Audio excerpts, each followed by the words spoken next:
Welcome to Choice Classic Radio, where we bring to you the greatest old-time radio shows. Like us on Facebook, subscribe to us on YouTube, and thank you for donating at choiceclassicradio.com.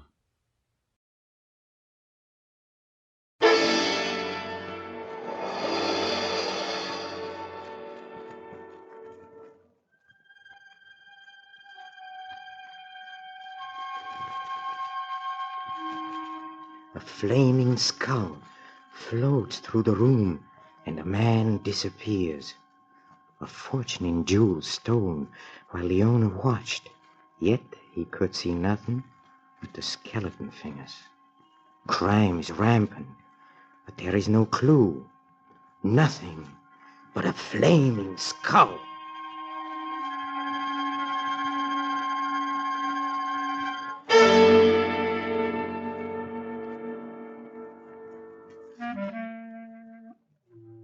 Hello, creeps.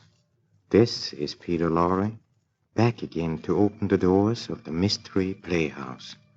And tonight, we have a guest appearance of our friend, the Shadow, one of the most fascinating characters in the business of crime detection. He's the man who is always getting shot in his invisibility. But in this adventure, the case of the flaming skull, the Shadow is nearly made permanently invisible by a skeleton.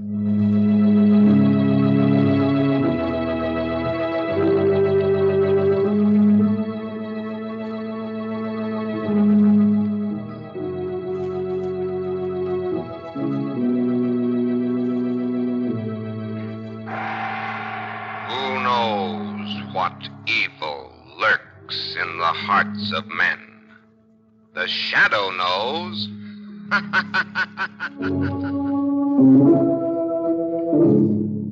The Shadow, who aids the forces of law and order, is in reality Lamont Cranston, wealthy young man about town. Years ago in the Orient, Cranston learned a strange and mysterious secret, the hypnotic power to cloud men's minds so they cannot see him. Cranston's friend and companion, the lovely Margot Lane, is the only person who knows to whom the voice of the invisible Shadow belongs. Today's drama, The Case of the Flaming Skull.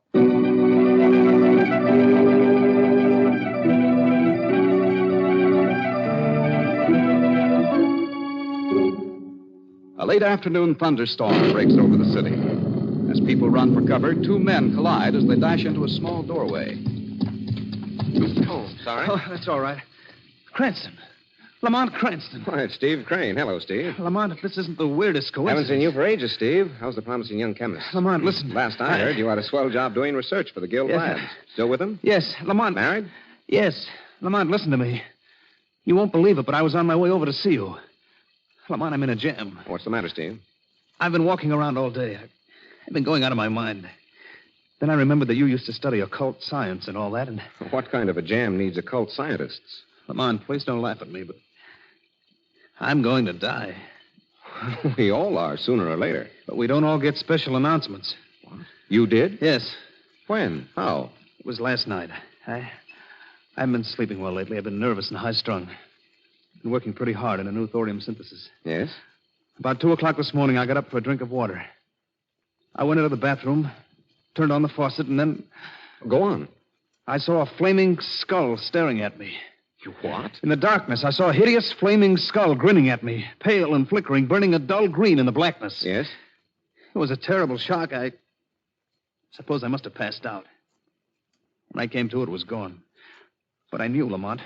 I knew it was a warning. Steve, you're tired, overworked. You can't It was a take this presentiment, thing- Lamont. It was a warning. It was a hallucination. Now, pay attention to Uncle Lamont.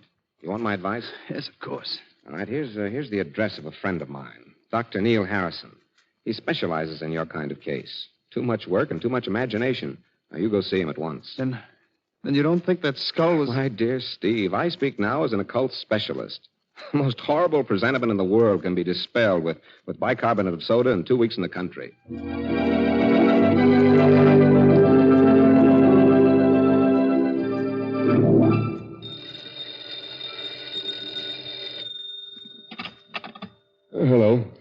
Is this Mr. Cranston? Yes. This is Helen Grant, Steve's wife. wife. Oh, yes, Mrs. Grant. Oh, Mr. Cranston, can you come over to our house right away? Come over to you. Well, what time is it, Mrs. Grant? Oh, it's 5 o'clock, almost dawn.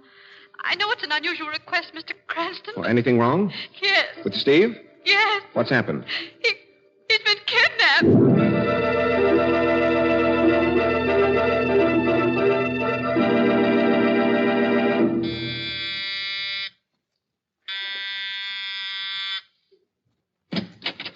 Oh, Mr. Cranston, I'm so glad you're here.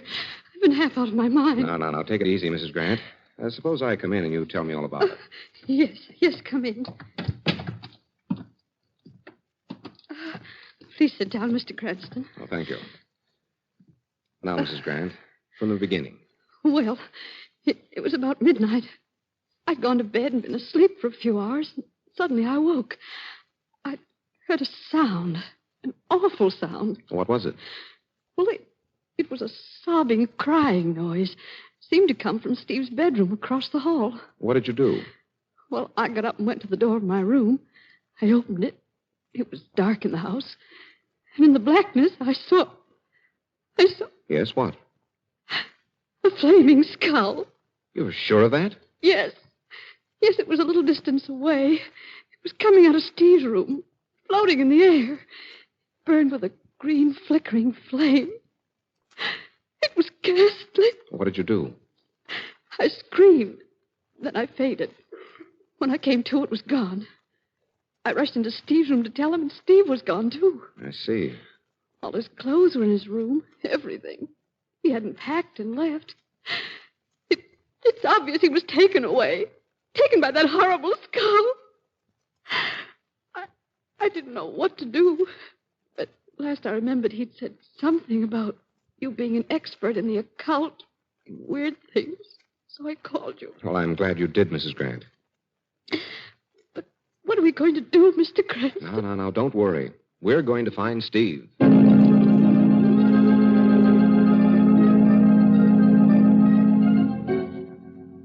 How about it, Miss Lane? Is Cranston fooling you with this ghost story? I don't know yet, Commissioner. I want to hear the rest of the story. Well, that's all there is. First, Grant came to me with a story about a flaming skull, then Mrs. Grant.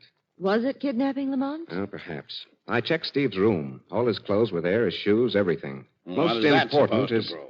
Well, his identification papers were there. Licenses, checkbooks, everything. Doesn't prove much except that Grant didn't walk out of the house voluntarily.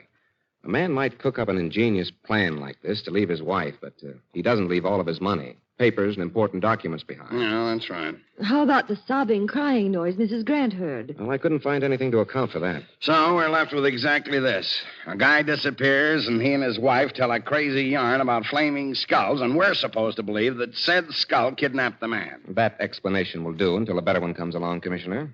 Got a better one? Sure, I got a better one. The obvious one. Grant and his wife cooked up the story to beat the insurance company. He isn't insured. Then he's trying to get publicity for some crazy invention he made. He was a research chemist working for the Guild Labs. He made no invention, and if he did, it would belong to the Guild company and not to him. I don't believe you or Grant or his wife, and I don't believe in flaming skulls either. You can chew on that for a while. Weston? Yeah. What? Say that again. Well, I'll be... Okay, coming right over. What is it, Commissioner? You look startled, to say the least. That phone call has just dropped a bomb in my lap, Miss Lane. Now, let's have the explosion. Adam Edwards, the broker, has just reported a burglar in his home. $15,000 in cash was stolen. Why, Commissioner, a $15,000 robbery is no explosion. Yeah? Well, maybe you'll get a bang out of this. The dough was stolen by a flaming skull.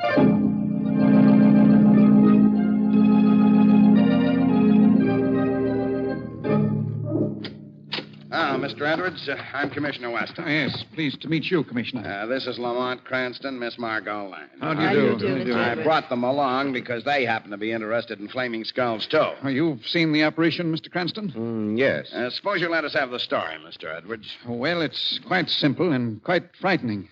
I was awakened this morning about 3 o'clock by the sound of a body moving about in my study. Uh-huh. Now, it's a well-known fact that I keep large sums of cash in the house. I assumed that some ill-advised burglar was after my money. Why ill-advised? Well, I'm a crack shot, Mr. Cranston. I have a license to keep a revolver in the house. I immediately arose and got the gun and tiptoed toward the study. And then? I opened the door very carefully, and in the darkness I saw a flaming skull hovering over my desk, while flaming skeleton hands rifled the drawers. Oh, so now a pair of hands are added to the skull. Pretty soon we'll get the whole skeleton. What did you do, Mr. Edwards? Well, I hadn't lost all my nerve. I fired, but I'm afraid my aim wasn't very good. Yes? Instantly, the skull and hands rushed off through the darkness. I tried to follow. I heard the thing blundering around the far side of the study, and before I could catch up, it was gone. And so was my money. That's all. That's too much for me. What is this, a conspiracy? Are you all trying to pull my leg? You don't believe my story, Commissioner? Frankly, no. I see. All right, come this way, please. I have something to show you. What? You see, I'm an amateur photographer. I had this closet fitted up as a darkroom. The door to it is right next to the study door. Evidently, the flaming skull blundered into the closet by mistake. I still don't see what all this has got to do with the skull. I want you to come into the darkroom, please. I'm sorry, but this red light here is all the illumination I can give you. It's enough, Mr. Edwards. Go ahead. Now, when the intruder came into this room last night, he apparently dislodged one of my unexposed plates and knocked it into the developer tray. I want you to look at this plate, Commissioner. Tell me what you see on it. Ha! Cranston. It's a skeleton hand.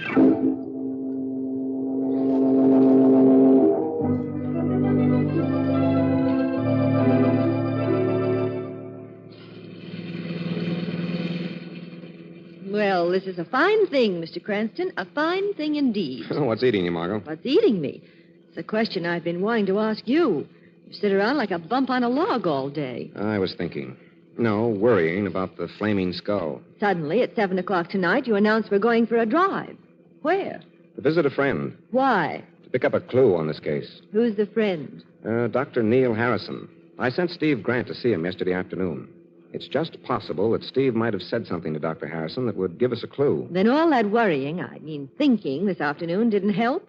No inspiration? It certainly did help, Margot, but right now the fire of inspiration needs a little more coal. To be shoveled on by Lamont Cranston Stoker. No. Lamont Cranston, Shadow.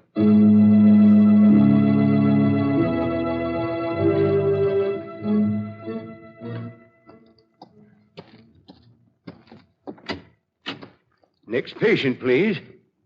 Yeah, that's odd. Waiting room's empty. I could have sworn I heard a patient come in. Who's that? Your patient, Dr. Harrison. Patient? Where? An invisible patient, Doctor. Why, this is absurd. It's some trick. Who are you? Men call me the Shadow. The Shadow? You have heard of the Shadow, Dr. Harrison. The Shadow seeks only one thing, the truth. The truth about what? The truth about all things. The truth about Steve Grant. Grant? Oh, yes. He came to you yesterday? Yes, Lamont Cranston sent him. You treated him? No, I did not. Why not? The truth, Dr. Harrison. Yes, I'll tell the truth. I could not treat him. He was... Dr. Harrison! He's dead. Shot by somebody from outside that window.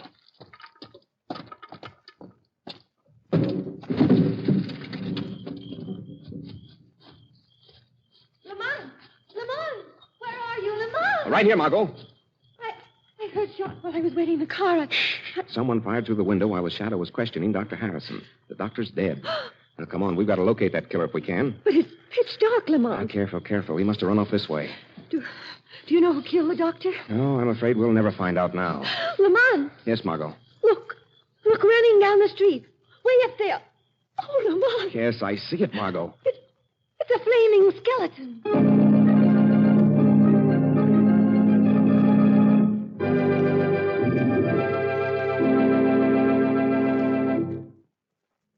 Oh, yes, the Shadow will be back in just a moment. You know, one of the most mysterious things about this program is just what this announcement is doing in the middle of it. You don't have to be the Shadow to figure out the answer. They just want somebody to say that if you write your letters B-mail, they'll get there faster, take less space on crowded transports, and make more folks at home happy because you can write shorter letters, but more of them. So for fast communication with home, V-mail. And now, back to the shadow.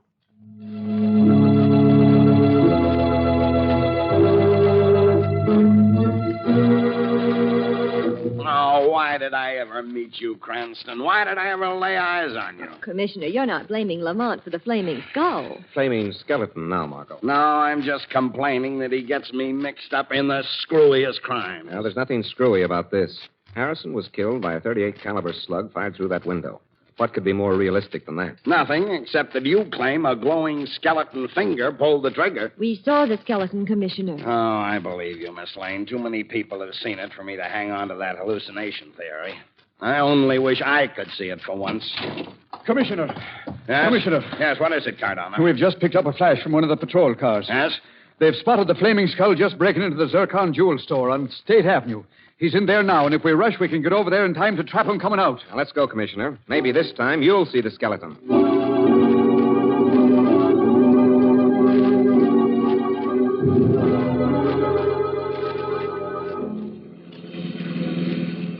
Where is this Zircon jewel store? How much further, Cardona? Just around the next corner, Commissioner. I only hope we're there in time. Yes, I wouldn't want the Commissioner to lose the pleasure of meeting Mr. Skeleton. All right. Stop here, Cardona. We'll walk the rest of the way. Yes, sir.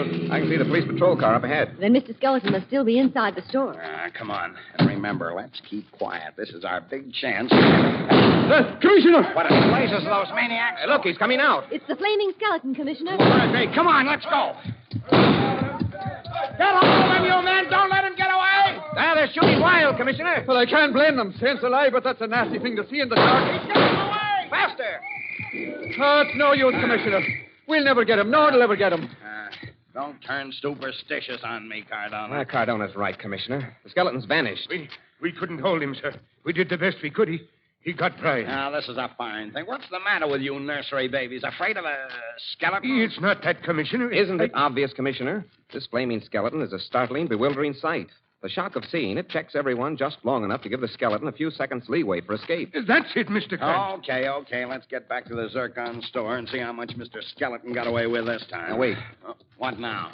Apparently, our thief didn't get away with all he took. Huh? Look on the ground here. Well, Lamont, 3 little jewels. I've got them. Holy smoke. They're diamonds. Diamonds, that color? Yes, Commissioner. They've turned blood red.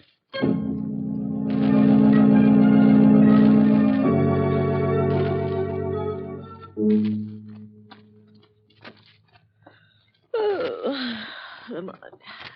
Lamont. Yes? Stop pacing up and down and listen to me. Got an idea? Mm-hmm. Suppose we get some sleep.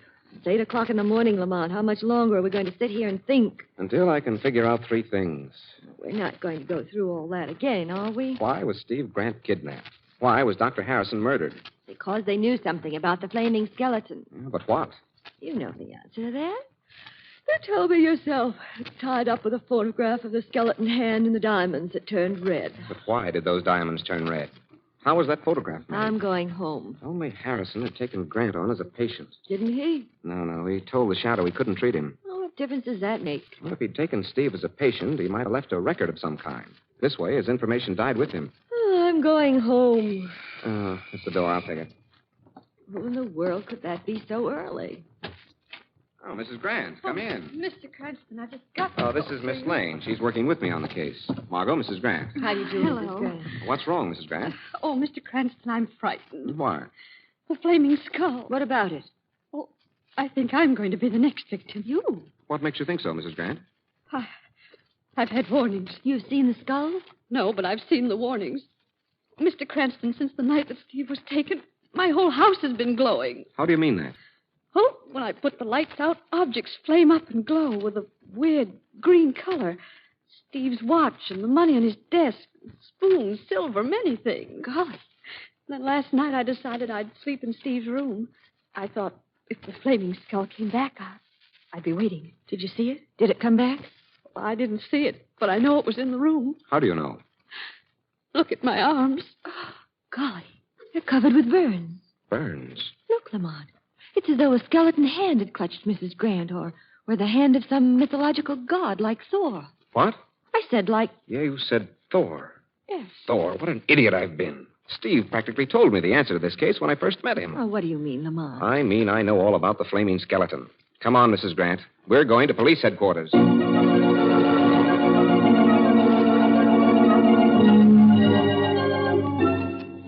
right, now what do you want me to do about Mrs. Grant, Cranston? Well, here's the setup. You're to take Mrs. Grant into protective custody. It's to be kept a secret. Why? You'll find out soon enough.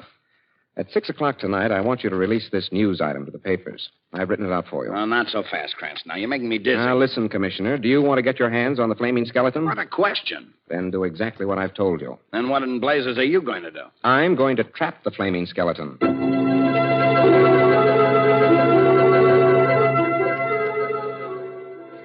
now for a resume of the earlier broadcast. In an attempt to protect the wife of Steve Grant, the police have taken Mrs. Grant into protective custody. She's being held under close guard at the old mansion house outside the city. There, in a lonely building, set in lonely fields, the widow of Steve Turn it Grant... off, Margot. Oh, that's fine. What time is it? 8 o'clock. Then Mr. Skeleton's known the news for 2 hours. He'll be here soon. Here at the mansion house? Right. Under the misapprehension that Mrs. Grant is here, too. But he's only going to find just us folks, just the two of us. The 3 of us, Margot. You're forgetting the shadow. Oh, say, shouldn't you be the shadow now? Suppose our flaming skeleton walks in unexpectedly. He can't. We'll have plenty of warning of his coming. I've run a circuit of electricity in a circle around the field surrounding this house. But how will that warn us? Well, there are 4 concentric rings circling this house, Margot. Each is made of a single wire carrying enough current to signal when Mr. Skeleton steps over it. We'll hear the signals on this electroscope connected with the circuits. But wouldn't any person crossing those circuits cause the signal to sound? Not any person, Margot. Just Mr. Skeleton. Why? Because of the peculiar constitution of his body, you see. Hold it. That's the electroscope. Mr. Skeleton? Yes, he's inside the outermost circuit. He's inside the second circuit. He's inside the third. You know what to do? Yes, I'm supposed to put out the lights and hide in the closet alongside the switch. Right. When Mr. Skeleton gets into this room, the electroscope signals will reach a peak and then cut off automatically. Then I'm supposed to switch on the lights again. Oh, he's inside the fourth circuit. Get moving, Margot. Lamont, Don't argue. This man is dynamite. Put out the lights. Right. I'll get in the closet. Stand by.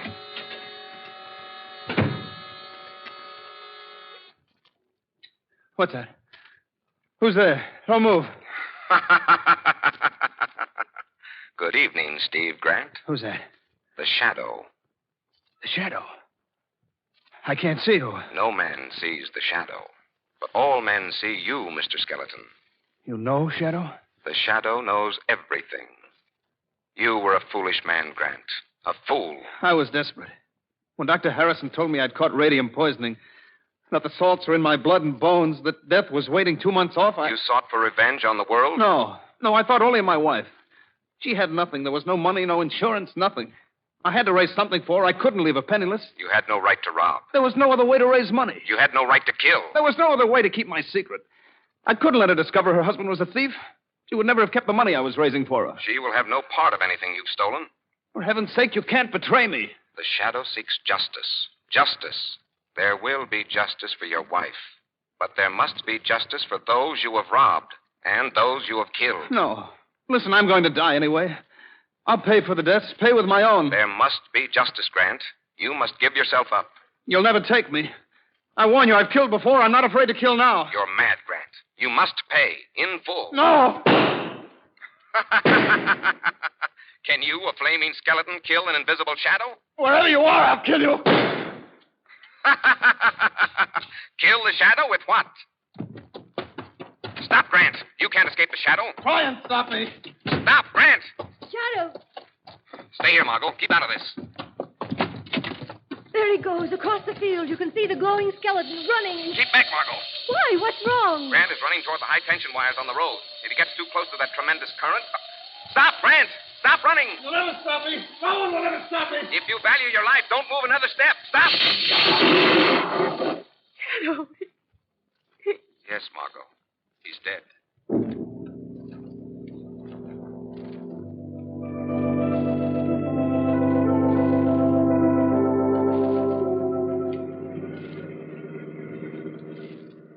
Well, let's get back to town and notify Commissioner Weston, Margot. Oh, Lamont, it was awful to be electrocuted that way. Perhaps it's just as well, Margot.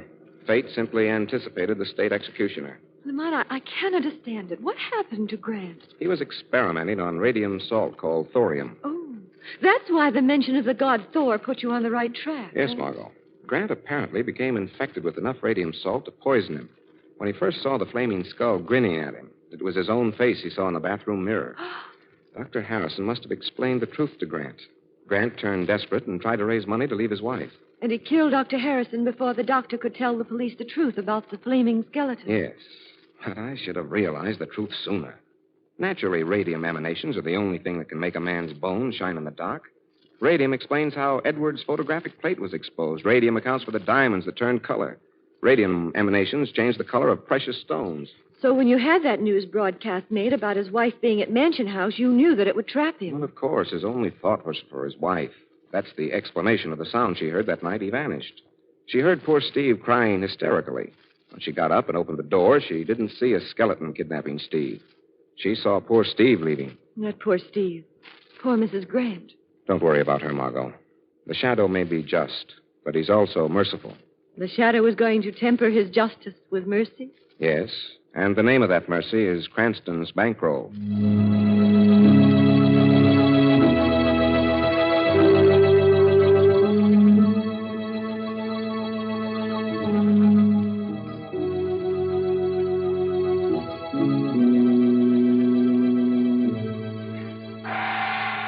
Who knows what evil lurks in the hearts of men?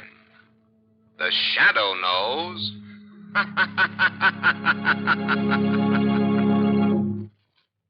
Hey, careful with that laugh, Shadow. Careful. You might scare somebody. But quickly now. Let's go to the green room for a preview of our next production in a mystery playhouse.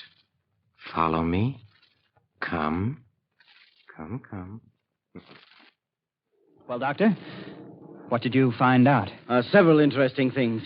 Here in town and at the cottage. I'm sure the girl's all right. Quite pretty, too, eh? Well, cheer up. The mystery started before her time. Your pretty little miss and her ailing father have been living at the cottage just 10 days.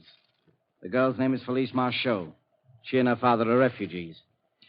But long before that, Mr. and Mrs. Turner lived there. Oh, yes? They kept to themselves a great deal. I see. Mrs. Turner, it seems, was not an American like her husband.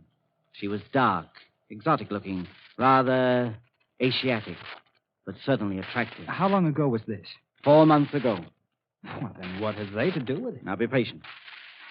One day the Turners left and never came back. The cottage was then occupied by new tenants, but they soon vacated. Why? They claimed the cottage was haunted. Haunted? Yes. Does Felice say the cottage is haunted? No, but of course she's only been there a short time. But to get back to the Turners. It seems they left very early in the morning. Yes. Nobody actually saw them go. Mr. Turner has been seen since. But I can't find anybody who has seen Mrs. Turner. Oh. I've even called Mrs. Turner's friends in New York, and no one has seen her. You mean that Mrs. Turner was not... Can't be. No?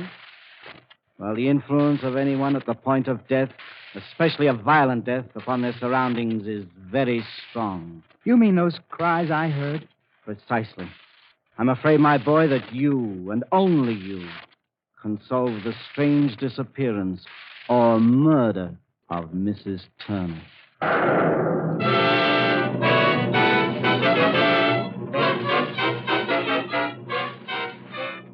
Do the voices of the dead come back?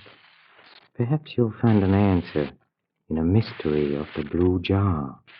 Until next time, then, this is Peter Lorre, closing the doors of the Mystery Playhouse. Good night. Sleep tight.